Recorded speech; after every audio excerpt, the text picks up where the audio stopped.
All right.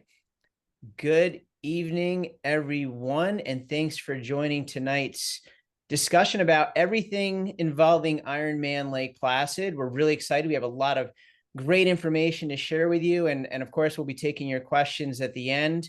My name is Chris Kaplanis, and I'm joined here with my wife, Elizabeth Kaplanis. We are professional triathlon coaches. This is all we do, and we're the co-founders of RTA Triathlon.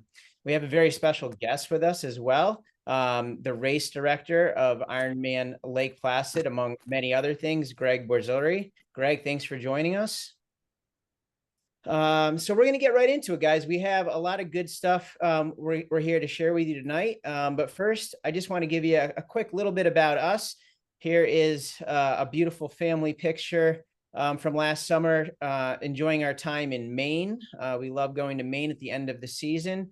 And you can see our two kids there, Ashley, who is a second grader, our son Cam, who is a kindergartner, and then our two furry little friends there. The little guy is Carlos, and the other one there is Ernesto. So a big happy family that lives in a small house. It's kind of crazy, but we wouldn't have it any other way. Quickly about RTA. RTA Triathlon is our business. We've been in business and coaching full-time since 2010. We are located in northern New Jersey, just outside of New York City, but we work with people from across the country.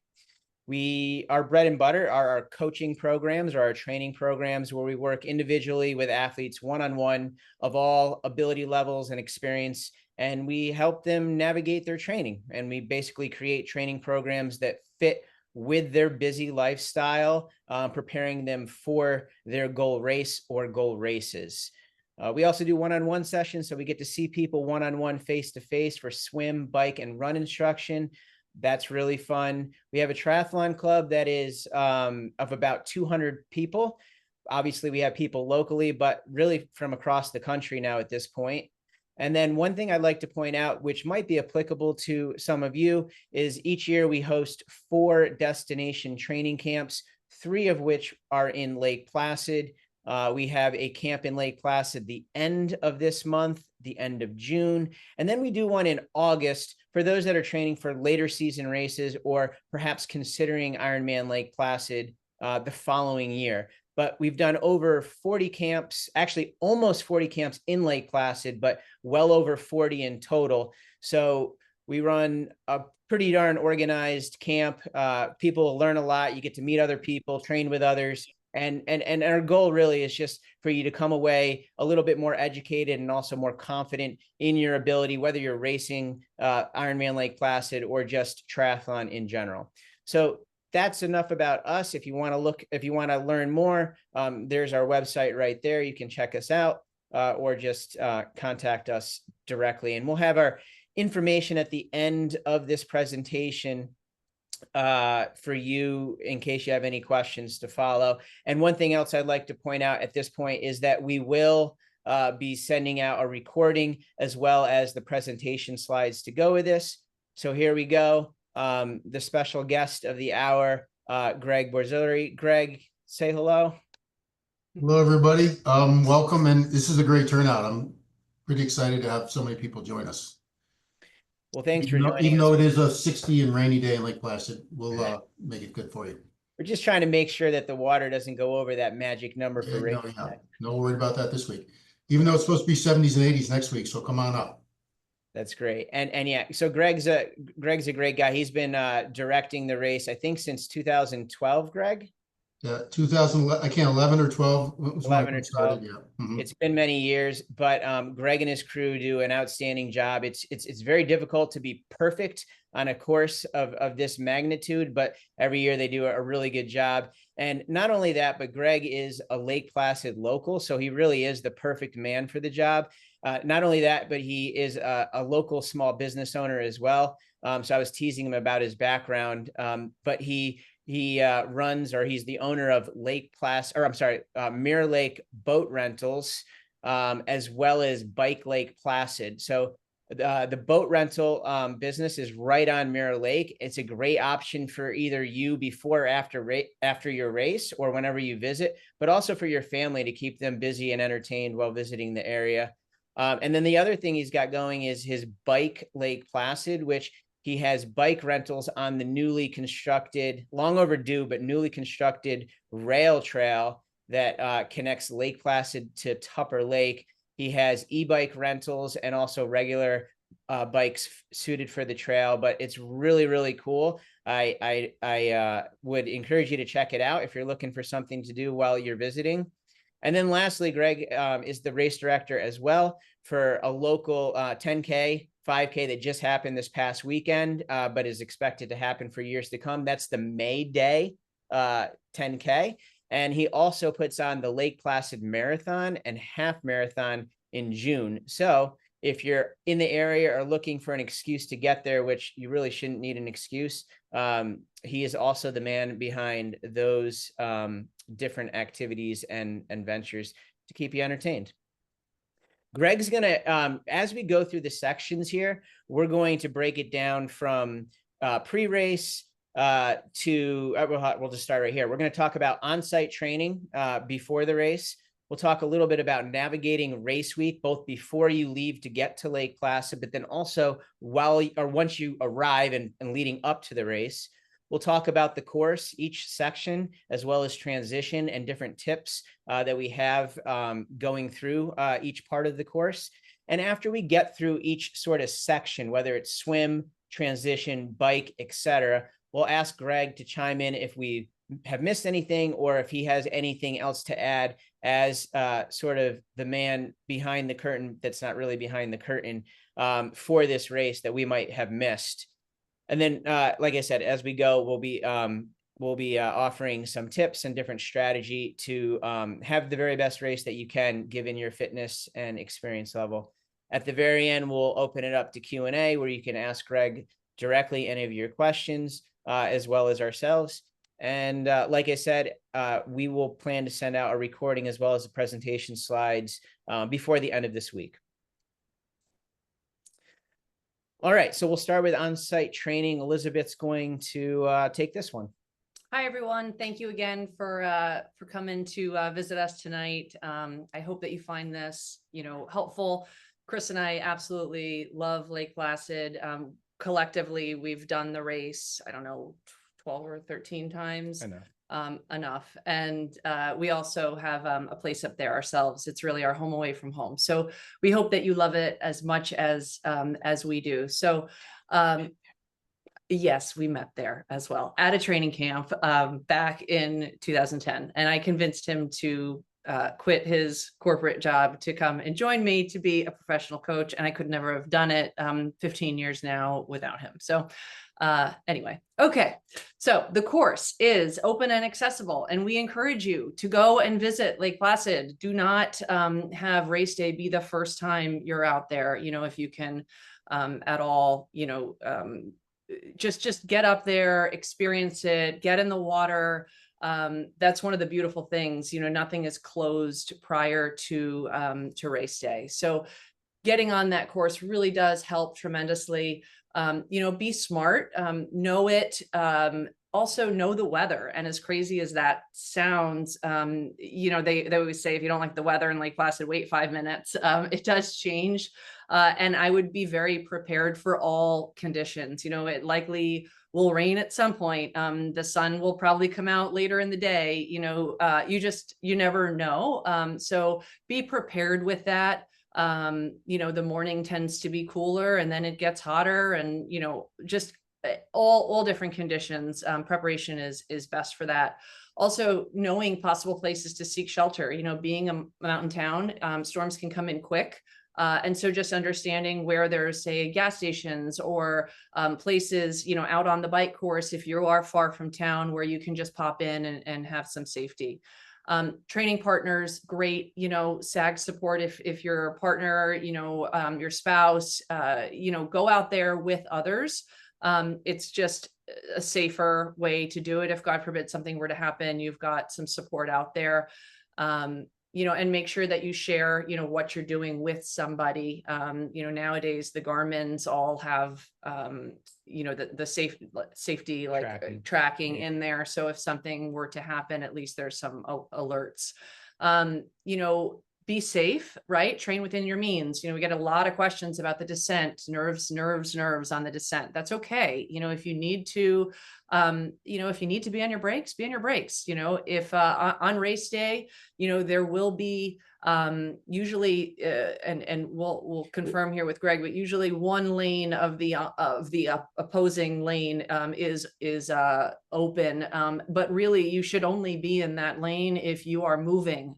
So if you have any hesitation at all, just stay to the right, hold your line, and we'll go over this when we talk further about the bike, but it's okay, to be on your brakes. There's no safety is first, fueling and hydrating, have a plan, make sure you're practicing that now. Use your hand signals, obey traffic signals and signs. If there's construction on the course and there's, a stop sign, be sure to stop at it. Same with red lights, that's really important. And then I think I can't hammer this home enough, but be respectful, understand the rules of the road, using porta-johns. I mean, I know that sounds maybe like silly, but it's really, this is their backyard. And so just respecting the grounds up there, they're so welcoming to us. And so just making sure that you respect the area as much as they respect us. And that's not just in LP immediate, but out in the outskirts, in the surrounding communities and towns that also have us. And be patient. That's really important. Not everything is always smooth. And so if there is some holdup or some pausing, just keep your cool. You're a reflection of the, triathlon community as well. So, go ahead. Yeah. I just can't emphasize enough about being safe and also respectful to the Lake Placid community and the surrounding communities.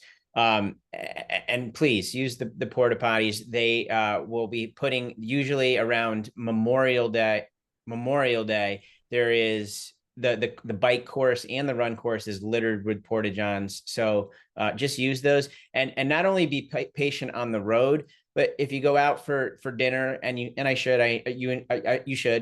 encourage you to, to check out the local businesses and restaurants, but also understand when Ironman comes in and when they have busy weekends, sometimes the staff might not be as fast as you would like, especially if you're coming from a place like New York City or Boston or elsewhere. Like, just be patient. You're in a small mountain town, and they're going to get to you as fast as they can. And the same too, lastly, just with littering, obviously we're fueling on the bike, and there's those gel packets and block wrappers and all that stuff. Please keep that contained. I mean, now, there's pockets in your jerseys. Everyone's got a bento box. Just keep everything on you until you can dispose of it, in the proper, places. All right. So next up here. All right. So race week before you get to Lake Placid, make sure you're sleeping as much as possible, getting enough sleep every night. Sleep, rest, and recovery. Sleep is number one. And don't just wait for a couple days, a few days before the race. You want to begin this, if you're not already in that routine, 2 weeks, 10 days beforehand. That goes with eating well and also making sure that you're well hydrated. You can't just drill a bunch of water 1 or 2 days before the race and expect you to be topped up in terms of hydration. Same thing goes with your glycogen stores. If you're going to eat more carbs, do that several days ahead of the race. Don't wait and do it the 1 or 2 days before, especially not the night before, or else you'll probably regret that decision, and your body really won't be topped up. And real quick, just to add on the eating conversation, we recently did a nutrition webinar. And so if you have questions, also I go through a lot of that. Carbo loading isn't necessarily, it's a little bit antiquated. You just eat clean. And, as far as the night before, again, not overindulging in high fat foods, or you don't need all of that in your gut come race morning. But we're happy to answer, you can refer to our webinar on that or answer any questions also. Good point. Next up, guys, it is May, and depending on where you live, the weather is more or less turned, and bikes are being ridden outside more than they were just a couple months ago. Now is a good time to get your bike tuned up. Do not wait until the week before, a few days before, or even 2 weeks before, because the bike shops get backed up. And if there's anything that needs to be addressed, perhaps things that you didn't expect, you're going to want to have time on your side, or else you're really going to be stressed out more than you need to be. A lot of people like to get new tires before race day, especially before a big race like Ironman. That's up to you. Make sure you have spare tubes or a repair kit if you have a tubeless setup, CO2s to help inflate, etc. Make sure you have this stuff in advance. Not only that, start to make a list now of everything that you plan to bring for race day. All right. You might not get everything down on paper or think of it all at once. So if you start your list now, or, in another few weeks, you can refer back to it, make sure you had everything, add if you need to add, so on and so forth. So again, if there's anything you need to get, you're not rushing to get it last minute. Now, granted, there are bike shops, High Peak Cyclery and Placid Planet are your two shops. We really like High Peak Cyclery, great family-owned business. They're going to have pretty much everything you need, but I just wouldn't wait until you get there. So try to plan in advance and have all the boxes checked in ahead of time. To take this one step further, lay it all out. Lay it out in advance. Don't just assume you have it or assume you know where it is. This is extra stuff that you don't have to stress about. And if you're smart and you plan in advance and you think your way through everything, you don't have to worry about it when you get it to the race, when your nerves are really flying and your IQ drops 50%. Okay. Happens to everybody. Everyone becomes stupid race week. All right. Electronics charged. Make sure you have all the nutrition you need. If you have Di2s, electronic shifting, charge it. Bike computers, your watch, make sure it's fully charged. And also don't forget to make sure that your storage on these devices is clear so it doesn't fill up in the middle of the race. That's actually happened to me on 2 separate occasions. I don't know how, but for the one time in the whole year that it happened while I was racing. So make sure you take care of that stuff in advance. And bring your cords with you as well. Like bring your charging cords so that if for some reason something was drained, like if your gear was engaged on a Di2 in the drive up without you realizing it and it drains the battery, you don't get there. And then that does happen too. We've heard that story. So now once you arrive in Lake Placid, one of the really cool things about this race is not only is it beautiful, but everything's centrally located. So the swim start, where you pick up your packet, transition, the finish line, everything is right there. The only thing that you might have to get in a cart to get to, if you're not staying in the village, is if you are so lucky to win an award in your age group. And in that case, it's 2 miles down the road at the horse grounds, if they keep it the same as it was last year. But it's a short walk drive. You're going to ride past it. You'll run past it on race day, but everything is centrally located. And I'm just going to say it now, make sure you get that athlete guide and the event schedule guide. Now I know that 2025 is not posted right now, but everything's going to be pretty darn similar. So get that, review it, especially if it's your first time in Lake Placid, especially if it's your first full iron distance event, because things are different. Things are different from your 70.3s or your shorter races in terms of transition, gear, and all of that stuff. It's all there for you to read. Also for check-in, make sure that you screenshot your QR code so that you're not trying to go in or log into your active.com account to pull up your, QR code. You will need that. And so I would just suggest taking a screenshot of it when you're not trying to rush through check-in and trying to get on the internet and all of a sudden can't, or whatever it might be.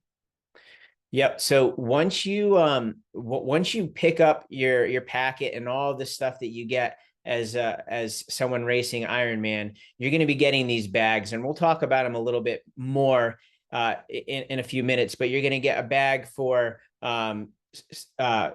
bike, run, your personal needs, your morning clothes. You get a bunch of bags, and you're going to want to fill these bags with the stuff that you need for each sort of thing. Okay. And so I recommend is as soon as you get these bags, after you check in, lay them out in your hotel, in your Airbnb, wherever you're staying, and start to put your stuff that belongs in each sort of section so that you can see it, so that you can double check that it all made it there safely. Because if you save it until the day before you need to check these bags or the day before the race, you might be missing something and you won't have it. Also, one of the bags you'll get is your morning clothes bag. You might be a little bit confused on what that is. What I would recommend is you actually putting your wetsuit, your, goggles, your cap, if you have any, like lubricant for your neck, or, all of the stuff that you'll need for your swim, so that when you go down in the morning, you're going to bring that morning clothes bag. It'll have your swim stuff in it. But then when you go to change into your wetsuit, you can go ahead and put your clothes that you take off into that bag, and then that bag will be accessible to you after the race. So you're not actually putting your morning clothes in the bag, you're putting your swim stuff in the bag, but then using that bag to put your stuff in, if you so choose. Then, of course, you're going to have your expo and your merchandise tent. This is all going to be located at the oval. The oval is where the finish line is. It's where transition is. You won't miss it. Okay. And so if you want to check out the expo, go ahead and do that, but don't spend all day there in the sun and on your feet. Try to rest your legs. And I know everyone gets really excited with the merchandise tent, especially because they want to get some, souvenirs and commemorative stuff from the event, which is cool, but don't spend more time than you need there. Just a word to the wise, because it can get a little overwhelming. It's an energy suck. I wrote spectator meeting here because every year Elizabeth and I host a spectator meeting, and we usually do this Saturday mid-afternoon, so the day before the race.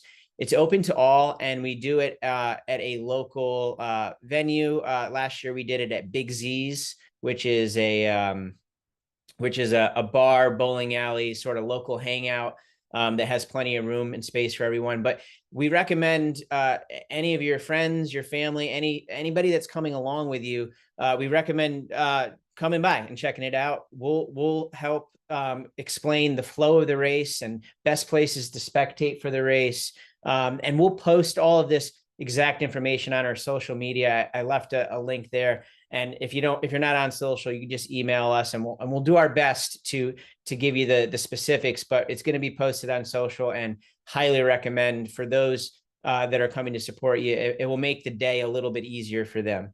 Yeah, I mean, I would just add that it is directed at your spectators. And so we kind of tell them the best places to see you, and also give them some tips on how to kind of leave you alone a little bit. So, because, coming into Lake Placid for Ironman is so overwhelming. And even if you've been there before, kind of not understanding how the flow of the race is, there's gates and closures all over the place for, pedestrians. So knowing, where they can cross at different intersections and how to get from one place to the other to see you.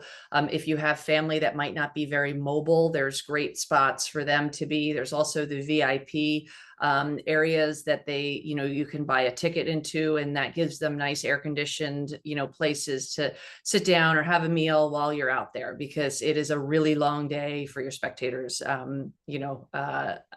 always say sometimes I think it's long. It's harder to spectate than it is to race, but yeah, please just check us out on social before the race, and you're welcome to, send them all down to us.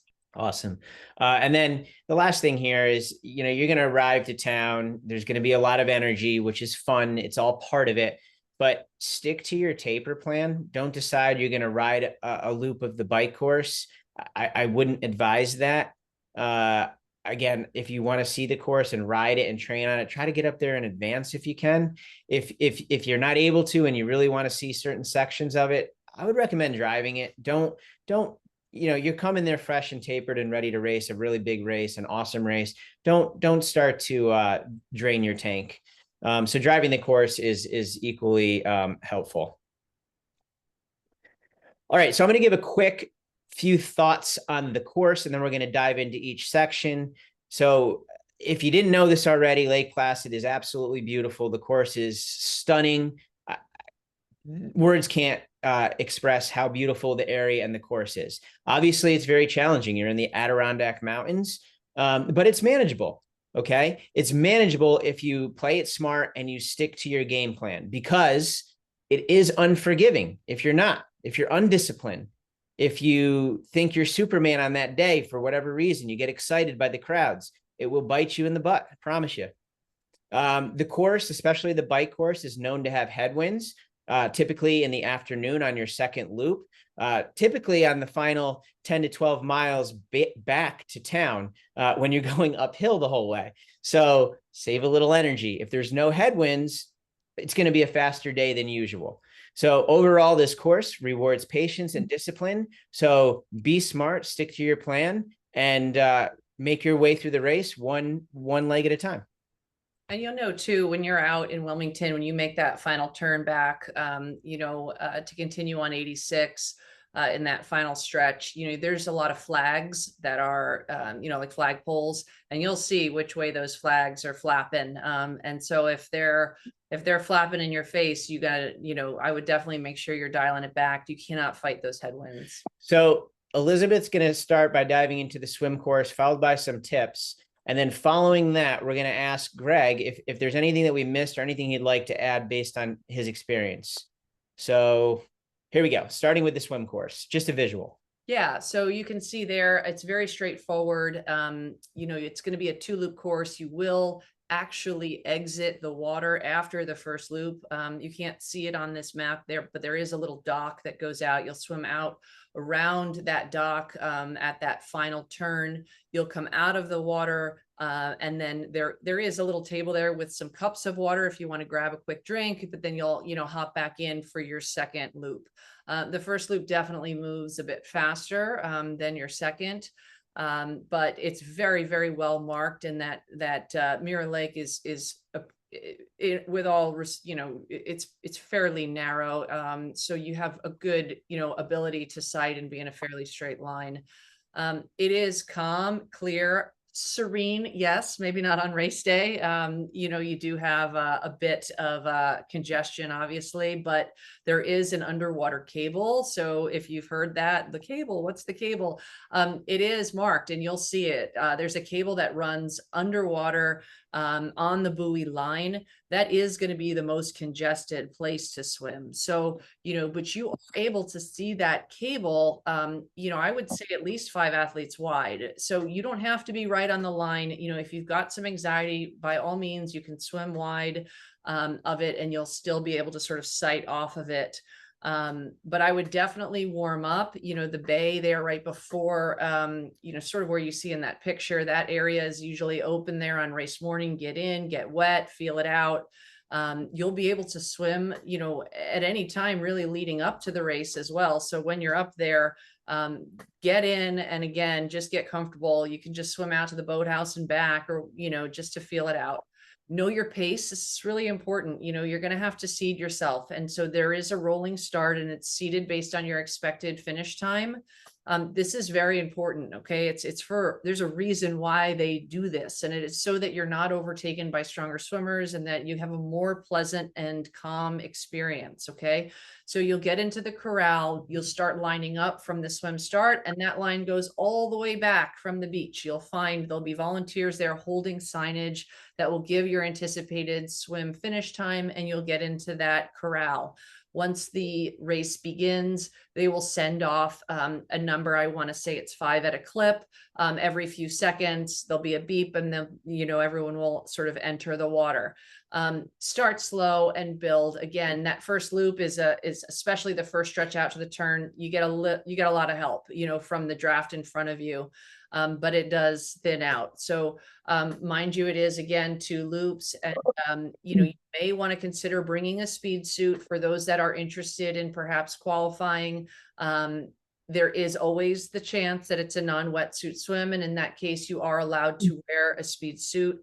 And so you could have that. You certainly can choose, I believe, to wear, you would be omitted from qualifying if you were to wear a wetsuit under, if it was not legal. Correct. anything there, Greg, for the swim that I'm missing? No, that's pretty good, Elizabeth and Chris. The other thing with the swim, in the past, we've had scuba divers that have been underwater, that have been there for safety purposes and for guidance to keep people from running into the dock, things like that. I think we may have lost our scuba diving volunteers this year, but we have a really strong swim safety team with kayakers and stand-up paddleboards and motorboats and personal watercraft, stuff like that. So we'll be good there. And just backing up before the swim, when we talked about pre-race, we should also make sure that everybody goes to an athlete briefing, whether you've been to Lake Placid before or not. So the athlete briefings are key to answering any questions that you may have and finding out any last minute changes that we have to make on the course. So, but everything else is good. Good. Yeah, don't skip those meetings. It's too big of a race to not know and be sure. Just going to take a second here. If you are not muted, will you please mute your computer so that it's not a distraction as we move forward. Awesome. So here we go. Elizabeth's going to pull us into transition. All right, so there you see it. That is the infamous oval. You can see to the right hand of the screen there is your finish line with the blue gates there. You see the flags down at the front of the screen. We'll talk about personal needs there for the bike, but that will be where your drop off will be, not in the oval, but just on the road above it. And you see all the expo tents there, as well as the changing tent will be down that white tent that's sort of in the middle. And then at the far end, that's really the medical. And, once you're through your finish line. So when you come out of the water, they have what's called wetsuit peelers, or we used to call them wetsuit strippers. But basically, this is a group of volunteers that will help you get your wetsuit off. And I'll tell you, it's a whole lot easier to use them. So when you're coming out of the water at your finish, again, and make sure you do your 2 loops. That's important. Every year there's someone who runs through thinking they're finished, and that's a DQ. So you'll see the volunteers there right on the sand. They'll have their hand raised.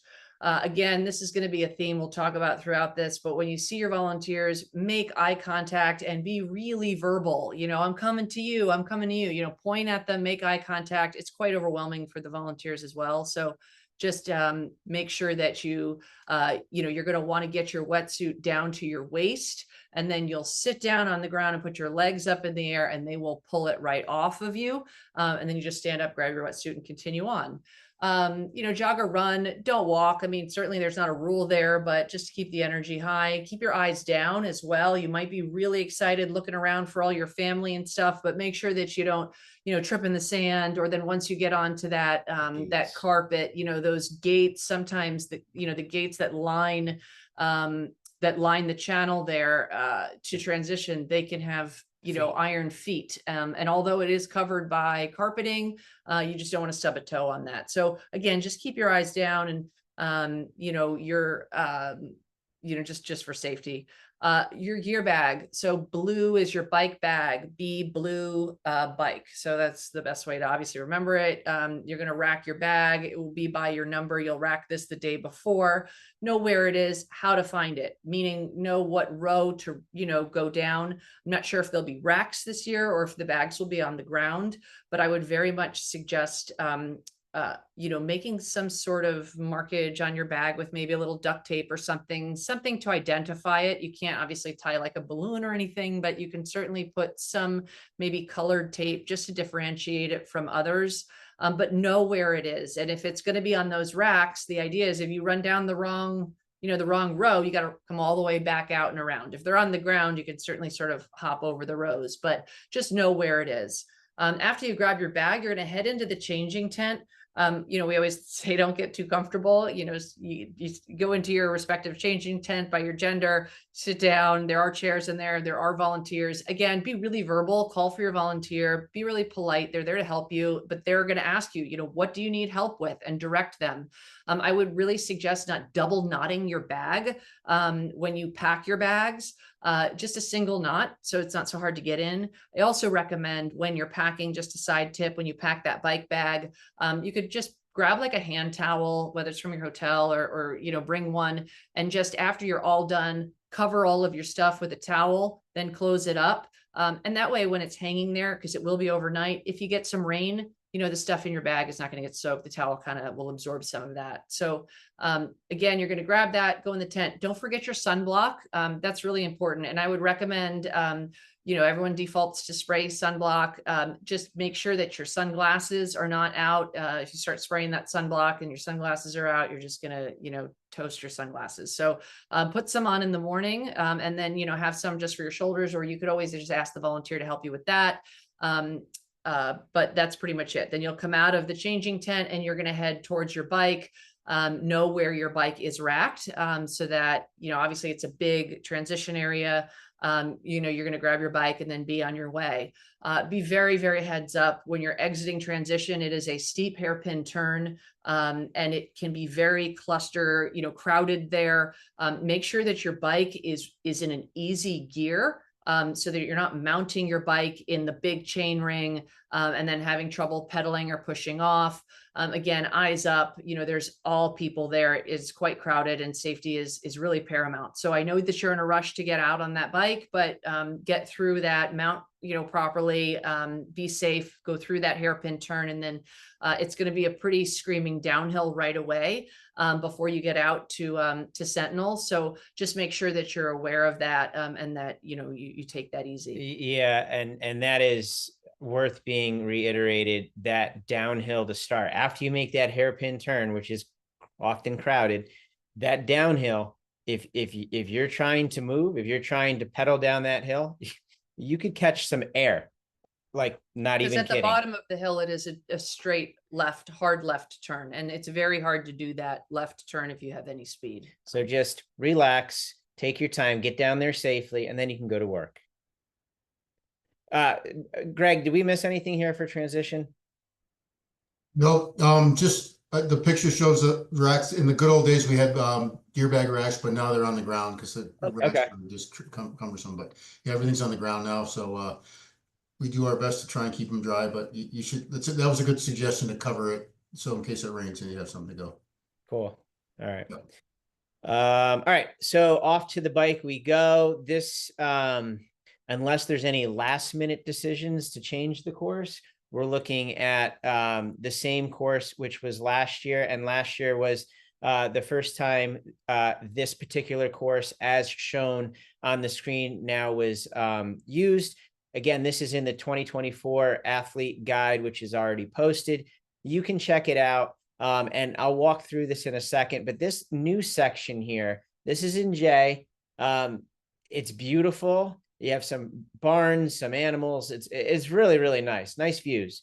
But the second time you go around this, it's going to be a pain in the butt. It's got a couple climbs in there. So make sure you save some energy for the entire second course, but this section also in particular. So here we go. The course, as you know, I don't have to tell you, is hilly and it's unforgiving. It's extremely helpful if you can ride it in advance, because just knowing the different parts of it is a huge advantage. Nothing is super steep, although it might feel that way once you're fatigued. It's more of like a slow burn. All right.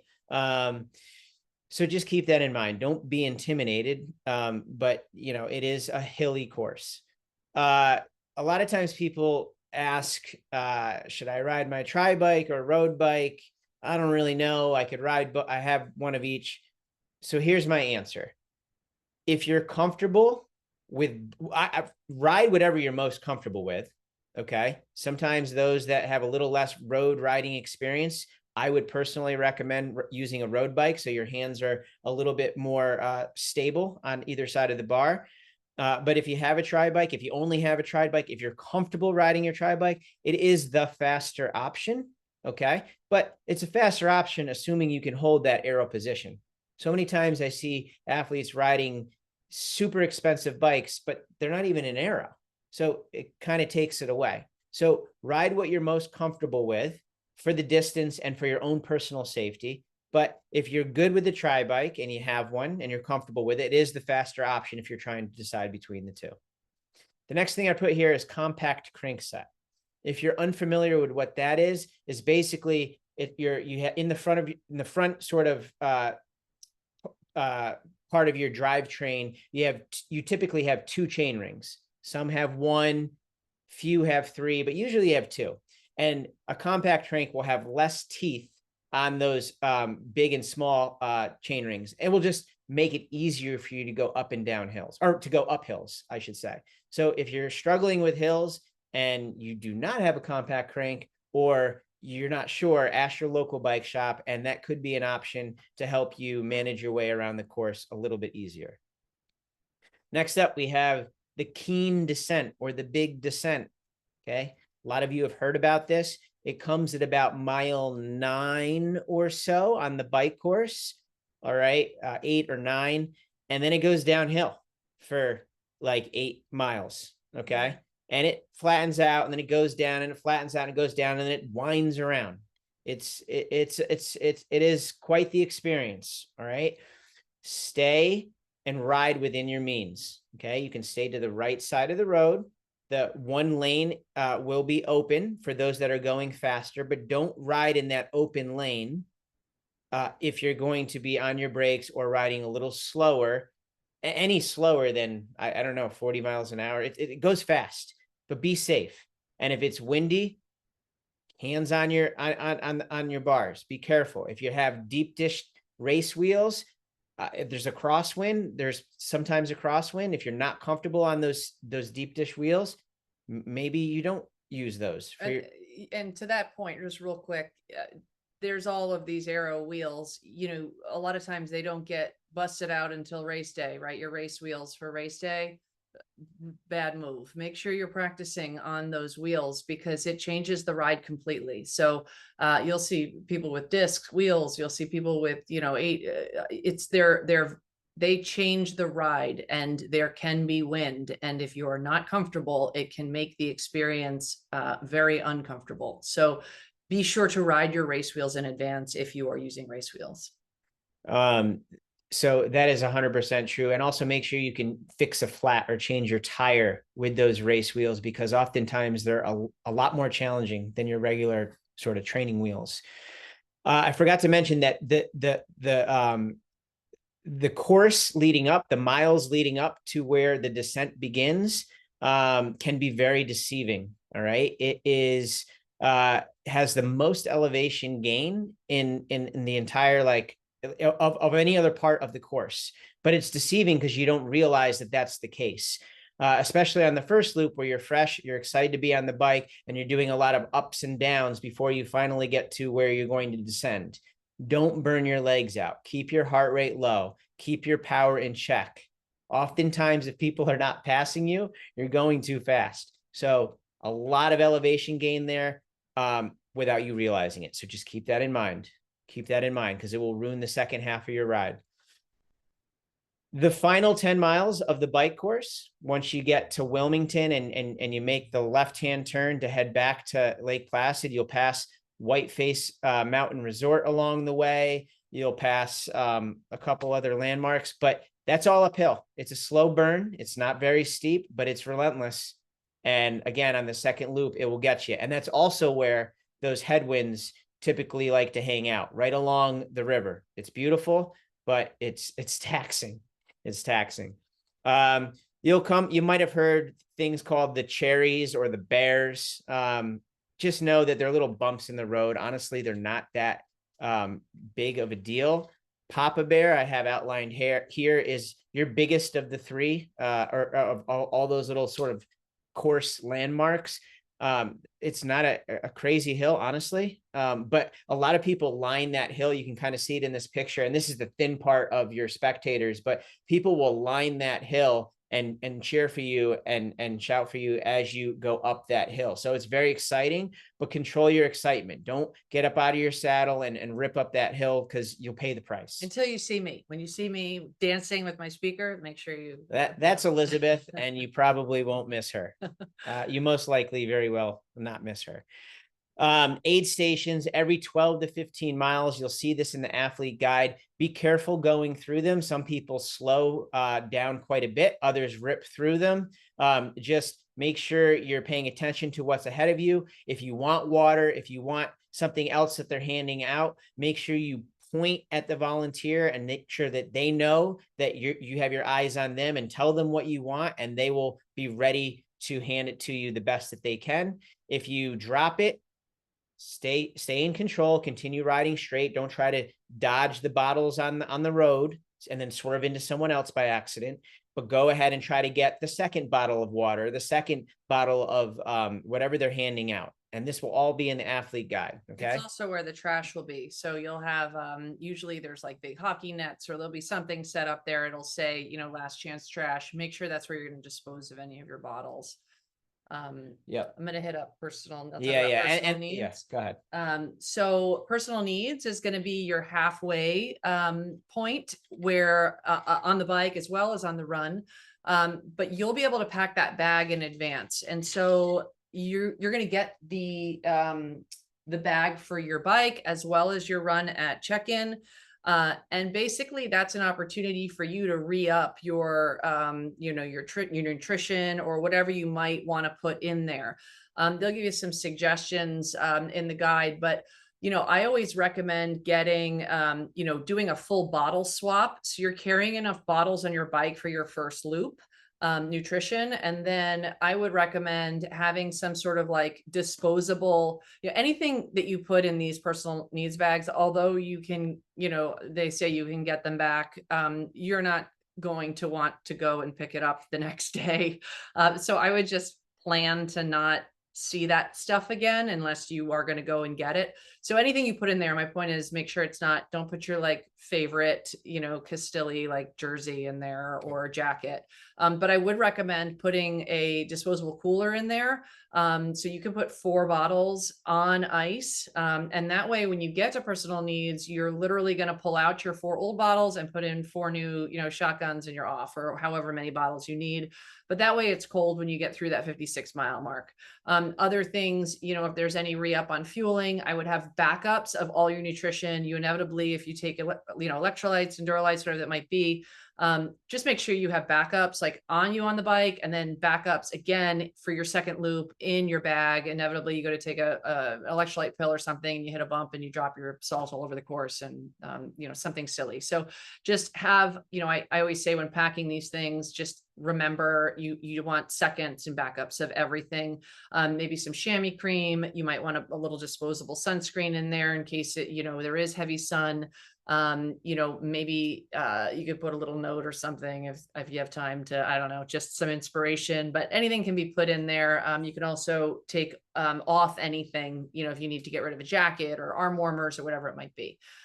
So again, that personal needs will be by the oval on that road where those flags were, that just goes up over the top there in front of the arena. So that's where you'll drop that stuff on race morning. And again, I don't think we touched on this, but your fuel for your bike, I would really recommend not racking your bike with your fuel the day before. It's just going to be sitting there baking. If it's a sunny day, hot in the oval, just baking there. I would have a separate bag that you're bringing with your first loop nutrition down to the oval on race morning. So, you know, when you go down there, you've got, you know, that extra bag, and you put all your bottles on, as well as your like bike computer, your Garmin. You just wouldn't want maybe a bike computer to all of a sudden go missing. Just bring that electronic with you the morning of. And also, you know, there will be pumps in bike pumps in transition there, but you could also choose to bring one of those as well. I know I'm getting off topic, but just to add a few tips there. Okay, let's see. Is that anything? Now we're at T2. Anything? I know also we had talked to Greg earlier, just as a heads up, he can give you some guidance. There's, I think, a little construction on the course. If you can get up there beforehand to ride, you just let us know maybe what we missed, and also what to be aware of as far as the you know, bike course goes. Yeah, I think everything, you guys pretty much nailed it. The bike personal needs, there are volunteers there to help you grab your bags. They'll know your number. I think we have a mat out there, so they'll know when you're coming, or just yell out your number and they'll go get your bags for you. When you pass by the bike personal needs on Cummings Road. Bike course is the same as last year. We added that section out. There's a beautiful covered bridge that you go through. That's a little, I mean, if it's wet, it's a little sketchy. So we try to slow you down. But we didn't have too many incidents there last year, and it's just iconic. The views out of there and all through the town of Jay is pretty. I mean, it's a pretty uphill grind after the covered bridge, but it's really beautiful out there, and it's a super loop. The bears, when you're on Papa Bear, like Elizabeth is there, and I raced way back in the day before probably any of you were born. And Papa Bear was like the Tour de France. It was like the crowds were there. We have state police there that try and keep the crowds back, but it's tough to keep them back, and everybody crowds the road, and it's basically like going through a mountain stage on the tour. So it's pretty exciting, and we encourage spectators, we encourage your family and friends to go out there and join you and have fun at the top of Papa Bear. It's pretty cool. But everything else, you guys nailed it pretty good. Aid stations are historically places where people crash because they're not paying attention to the person in front of them, or somebody makes a dumb move and has to get over and get their banana right away. If you miss something, there's another aid station 10 or 12 miles down the road. Don't stop and realize that you're not out there by yourself. There's 2,500 of your friends that are out with you. So try not to cause a scene at one of the bike aid stations. It's a little tough spot. Yep. Thank you. Yeah, and I Stacy. think that's also just to add on that, if a bottle is down, say you drop a bottle or someone around you drops a bottle, part of your bike handling skills, should be knowing how to just, hop a little bit. The biggest thing is swerving. Oh gosh, there's a bottle in the road, and then you swerve your tire and you end up, something happens. So, you can go over it, just hit it straight on. Don't try to swerve your bike and then cause an issue. All right. So you finished the bike. You've never been so happy to have to run a marathon. It's so true. So you get off the bike. You heard that? I signed up for a thing that was at 7 o'clock. I kind of forgot about it, but they're doing a free seminar with like the race director. Oh, if you could please mute your computer, that'd be great. Thank you. So you're rolling in the T2. Unlike your shorter distance races, you're very likely you're gonna be handing your bike off to a volunteer, so you don't actually have to run back to where your bike was racked. A tip that I like is if you're comfortable leaving your shoes on the bike, you can do that. Or otherwise, once you get off the bike, take your shoes off and carry them and run barefoot, because it'll just be a lot easier to run, grab your run bag and then into the changing tent rather than running with bike shoes on, clunk, clunk, clunk, and possibly slipping on the oval. So the oval is quite slippery there. And so that's a really good tip. Like as soon as you dismount the bike, if you haven't left your shoes on the bike, just stretch your hammies, as long as you're, get out of the way, but take your shoes off and then run barefoot. It's going to feel great on your feet. But the likelihood of slipping is, really diminished. Jog or run, don't walk. Transition's free time. And so whether you're trying to get a PR or simply finish the race in time, this is free time. So don't spend any extra time in here than you need to. Always be moving forward close to that, closer to the finish line. You're going to grab your red bag, your gear bag, your run bag. Make sure you know where it is and how to find it from the direction that you're going to be exiting off the bike. So it's one thing to come in from the swim, or it's one thing to however you got to hanging up the bags or laying the bags down in the first place. Make sure you can find it from a different direction. Sometimes it can be disorienting. Right. The swim in and is different than the bike in. It's just a different place in the oval. So just run through that in your mind. Yep. So similar to any other regular transition, you're coming from a different direction typically. Changing tent, don't get too comfortable. This is when you're going to really want to sit down. Yeah, they always come. The volunteers come with these ice cold towels, and they love to wrap your neck in them. I'm like, no, don't take the towel. You're probably not going to want to sit down too much in T1, but T2, you're like, oh my God, I just biked the Adirondacks. All right, but don't spend too much time. Get going. Make sure when you enter the tent, you call for a volunteer, ask them to help you. politely direct them in whatever you need to help. If you want them to put some sunblock on, whatever, they'll pack up your bag. So you don't have to fold up your stuff and put it away. They'll take care of it. Try to keep it in, your contained area though. I would also recommend, just when packing your T2 bag, again, remember that little towel trick. But I would put some fresh socks in there. That's just an idea. Some don't bike with I don't bike with socks, so I have dry socks to put on, but just as a backup in case your socks get wet on the, if there's rain or whatever, you have a fresh pair of socks. Also, a fresh pair of sunglasses is really nice. After a long ride, especially if there's been any rain, sunglasses get pretty munged up. So you can always have like a backup pair of shades in there, just so it's amazing how your eyes, when you put on a fresh, all of a sudden you're like, oh, I can see. And then you're going to have your first loop nutrition for the run in that bag. You can, if you're choosing to use a powdered fuel on the bike, on the run, you can have just the powder in a bottle and then fill it with some cold water at your first aid station. Otherwise, if you have it pre-mixed, it will be, obviously it's going to be sitting there all day. But whatever gels or anything like that you would have in that bag as well. So. All right. So off to the run, 26 your race number. miles. Oh, yeah. Don't forget your bib number. You're going to need that for the run. You won't need it for the bike, but you will need it for the run. Don't forget it. And you're going to want a race belt. At this point, you're doing Ironman. So, get a race belt. You shouldn't be pinning it to your jersey anymore. It's just a lot easier to put it on. And have it already affixed to your race belt so you don't have to do that while you're sitting in transition. Okay. On to the run, 26.2 miles until your glorious finish line. Okay, so you can see it here. You will start up in transition, as we said, by the oval. You'll come down, you do an out and back on River Road. And then the new part of the run course is at the top of Mill Hill. You'll turn off and do an out and back, pretty quickly there. The idea there was to just, it can get pretty lonely on this section out on River Road. It's absolutely beautiful, but on the second loop, it can be quiet.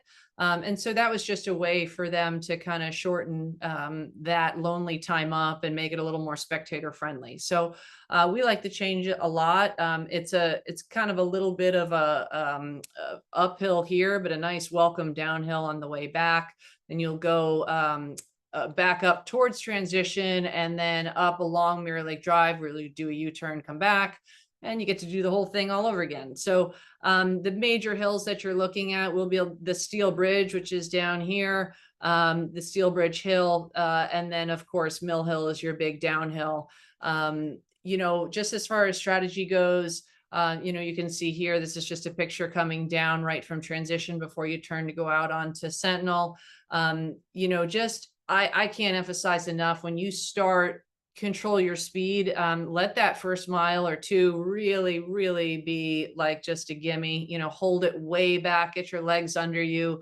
You just did a whole lot of work, 2.4 miles, 112 miles on the bike, you're sort of like a little bit in space. You finally just see all your family and everyone's screaming for you, and it's the most exciting day ever. But just really, really hold it back. And it's inevitable. Like, I'll ask my athletes there, I'm like, so how you feeling? And they're like, I feel great. And I'm like, of course you feel great. Like, it's not even mile one. Like you have a whole marathon ahead of you. So just, don't burn your matches too soon. It is mostly rolling. Those two big hills are what I mentioned. Really stay on top of your nutrition. You got your aid stations roughly every mile. And then your personal needs will be at that 13-mile mark, halfway. It'll be up on Mirror Lake Drive along the stone wall. Recommendations, that's your second loop: nutrition, gels, backup electrolytes. You may want to consider some blister, just in case you were like some moleskin or something you could throw in there. Again, chamois cream if there's any hot spots. If there's anything in particular that you feel like you need or a second backup, again, all the backups. and not to flip back, but I would also have backup tube and CO2 in your bike personal needs. Again, it goes with my whole, I'm like methodical on backups of everything. If you have a flat, you just use your materials on your first loop, you're going to need it for your second. So just a replacement of everything. Okay. And again, mental toughness. I mean, it's just to say, like, there's this whole race, in my opinion, honestly comes down to mile 20. Like the whole race, the entire day comes down to the last 10K. So if you haven't done it before, you're going to be in a whole world of weirdness at that point, in the race. And, someone said a quote to me, recently, there's a million excuses of why not to do it. But there's only one, of why to do it. And that's because you want to.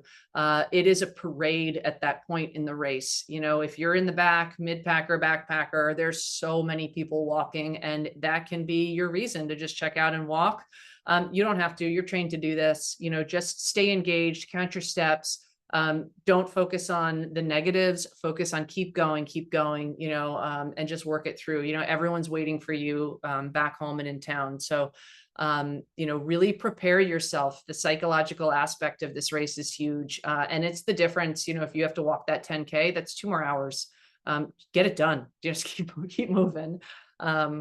Yeah. So mental toughness, 100%. And just to put it out there, it's not something you either have or you don't. It's something that you can work on and you can develop. So don't allow that to be an excuse. And you can always become a little stronger if you feel like you're mentally strong already. And real quick, one of the things I always found very, very helpful is, exuding positivity. So even in moments of hurt, of pain, there's moments you're going to question the whole mission, but just think about everyone else around you, engage, try to get people who are walking to run with you. Hey buddy, come on. We can do this. We can do this. Thanking the volunteers, thanking the police officers, thanking, everyone that's out there for you, for your day. The more that you can give, I'll tell you, the more the course will give back. So, it's all part of this, and so that will uplift you, and embracing it and looking around and, all these people that are there to spectate, they don't want to see you, shuffling along. Give them a smile, get the crowd working for you. It's just going to lift up your soul, truly. Yeah, 100%. So a few extra things before we open it up to Q&A. Just keep in mind, Lake Placid by nature, it's usually cool in the morning and it's hot in the afternoon. Okay. So expect it to be hot on the run. Don't be surprised. And that is just to add to that, often, and again, there's no assurances here, but you get a little maybe drizzle in the morning. Well, when the sun comes out, it's all that humidity. And so you might not realize it. Like your first loop on the bike, you need to fuel all day, like you're in Kona, like fuel all day, because that is one of the biggest things that I see is not taking enough electrolytes, enough hydration, enough fuel, to your plan, stay on your plan, but because you don't realize, maybe it's chilly or rainy, and then, you come out on the run and River Road is like a furnace, it's just all of that, all the water from the rain from earlier, it gets hot and it's misty. And so that's very important. Your sweat rate can be pretty dramatic. So leading up to the race, honestly, I wouldn't even pay attention to the weather because it's going to change by the minute, all day, every day. 2 years ago, there was 0% chance of rain. And guess what? There was a downpour. So expect it to rain at some point. It's just going to happen. You cannot control the weather. You can't control it. So don't try. But you can control your excitement levels. Please do that. If you exert yourself too much too soon, it's gonna bite you in the butt. Follow your plan. Hopefully, if you have a coach or you're following a training plan, you have a pacing sort of strategy that correlates with your training and your fitness levels. Follow your plan. Stick to your plan. Make sure you're present, guys. This is a day that you will remember forever, whether it's your first or your 50th. Be present, take it all in. It's like you're a professional athlete. It's like you're a rock star. Enjoy it. Everyone's cheering for you. They want you to win. Enjoy the finish line. When you turn into the oval to make the last couple 100 yards before you go down that red carpet there and get to the finish line, look around, take it all in. make sure you're present, because it can go by really, really quick, and You can't replace it. you can't replace it. And you know all of the hard work that you're putting into it and the challenge that the day is going to inevitably be. Make sure you take it in and enjoy it. Thank your volunteers along the way. They're volunteering. They're there to support you. They want to see you succeed, but thank them. It goes a long way. Finally, be grateful, because whether your goal is to be the last person or try to qualify for Kona, there are so many other people that wish they could do this, but they simply cannot. For whatever reason, they cannot. So everyone that signed up for this race has the means to be there, has the physical ability to compete and to finish the race. You should be very grateful and understand the privilege that you have to do this, because maybe that sounds corny, but it's 100% the truth. Enjoy your day, and you'll remember it forever, and take it in, because you're going to earn it. So we're going to open it up to questions. We'll first open any direct questions to Greg in case he wants to leave before we wrap it up. We're at about an hour, not so bad, but does anyone have questions? You can feel free to, and by the way, I'll just say that here's our information, right? Our email address, our website, social media. If you have any questions that you think of after the fact, please reach out to us. We do this because we love it. We don't get rich from coaching triathlon, but we love it. We want to see you succeed. We'll be there. I'm sure you'll see us. If you do, say hello. Come to our camp. We still have some room. So that's a really great opportunity for you to get up there. So our May camp and our June camp. And for anyone that cannot make it to a camp or cannot make it to our camp, we're happy to recommend others. And also, if you want to arrange a consultation, a virtual consultation, whether it's nutrition, race execution, or anything else between now and then that you think you might need a little help or guidance with, you can email us, and we have a small discount for the month of May. So, questions?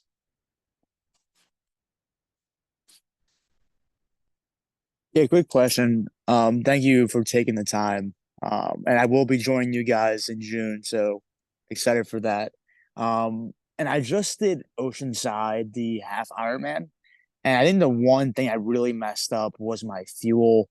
In regard to, I guess, my first mile of the run, I cramped up really, really bad, and I think that's because one, I lost my sodium on the bike.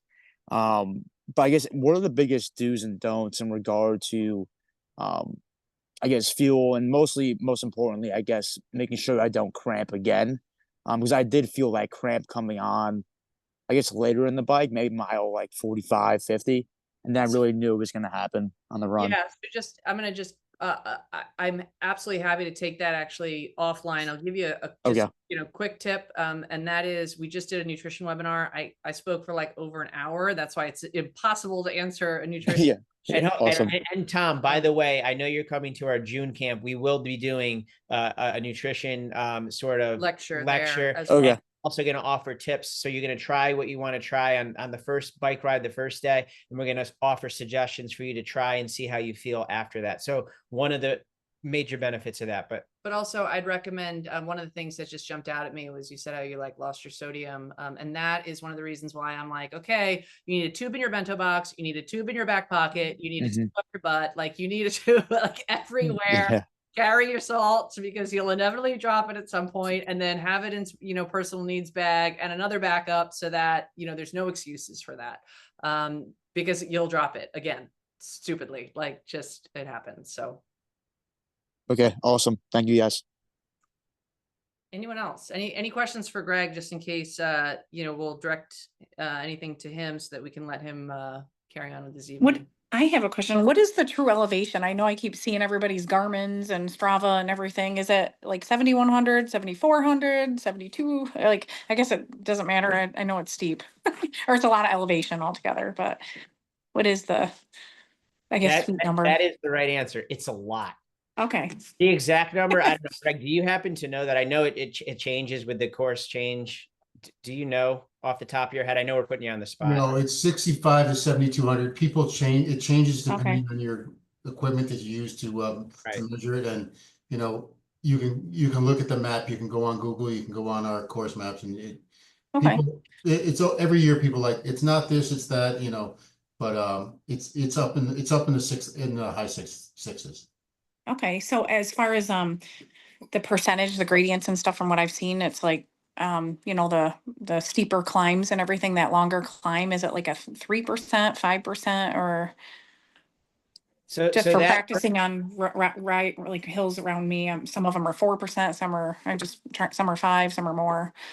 majority of that last 10-mile climb from Wilmington back to Lake Placid it's like 2%, 2%, 3%. There is a section that gets up to, I think there's one particular section which I just hate, and it's very, very short, but it's like it gets up to maybe 7% or 8%. But you'll get to experience that also when you At come. camp. But it's not a lot. It's just a slow burn, and it's relentless. Yeah, and especially on that second loop, I'm sure. Yep. Okay, well, thank you guys. This was very helpful. Thank you so much. Of course. Anyone else going once? I have a question about the temperature of the lake. So Oh, I'm yeah. thinking of coming up next weekend to trial out the course, but I'm just wondering, like, do you think the lake will be warm enough to swim in? Like, what time of year does it get warm enough? Right now it's in the low 50s, but it's supposed to be in the 70s and 80s weather-wise, air temperature all next week. So I wouldn't be surprised if it got to 60, like mid lower 60s by next week. Awesome. So Thank it's you. still going to be cold. Bring a wetsuit, obviously. Yeah. I actually would like to, just for a comparison, because I did it in 12 and 22, and with the course change, should I adapt any of my training that worked to get me across the finish line? Or if I successfully finish in 22, I probably don't need to change much. Lisa, I would do what you did the first time, even though the course has changed slightly. It's pretty much all in the same area. You'll just have different views. So I would trust your training. I would trust your training from your first successful endeavor, and just keep that in mind. Okay, because this is the first year I'm self-coached. Make no promises. I'm doing better than I did with the coach, apparently. So That's good. So only you know what you did and what you're doing, but I would consider it, even though it's changed a little bit, consider it's 95% of it is the same course. If you can, just get up and ride, get up beforehand to train up there. That's the biggest thing. So yeah, unfortunately this year I don't have the time to do that. I've ridden the course, like the old course, about 5 times in my life. So, all right. Thank you. Thank you for everybody for being here. Absolutely. All right. Well, I think, if you guys have any further questions for us, or you think of anything after you sign off, please, by all means, shoot us an email, stay in touch. It was great to have the privilege to speak with you all tonight, and huge thanks to Greg for taking the time to be on here with us. We look forward to seeing some of you at camp, some of you in June at camp, and we can't wait for race day and race week. I will definitely be on Papa Bear for that first loop. You won't miss me. Please yell out and say, hey. Look out for my email. I will be sending this recording and the slides before the end of this week. It might take me more than just tomorrow to get to it. But if you don't see it, check your spam. If you still don't see it, shoot me an email and or message me on Facebook, whatever, and we'll make sure you get it. If someone asked about sending the nutrition recording, we can. I'll include that as well. I'll include that as well. And then for anyone, that wants, we also do virtual one-on-ones. We're happy to do a consult with you guys to go over fueling, as well as, anything that you want to talk about with race prep as well. But lastly, just happy Mother's Day to all our moms this weekend. Enjoy, and maybe get a little extra rest after training. All right, everyone. Have a good evening. We'll see you soon. Take care. Thanks, Greg. Thank you. Thank you, guys. Good luck.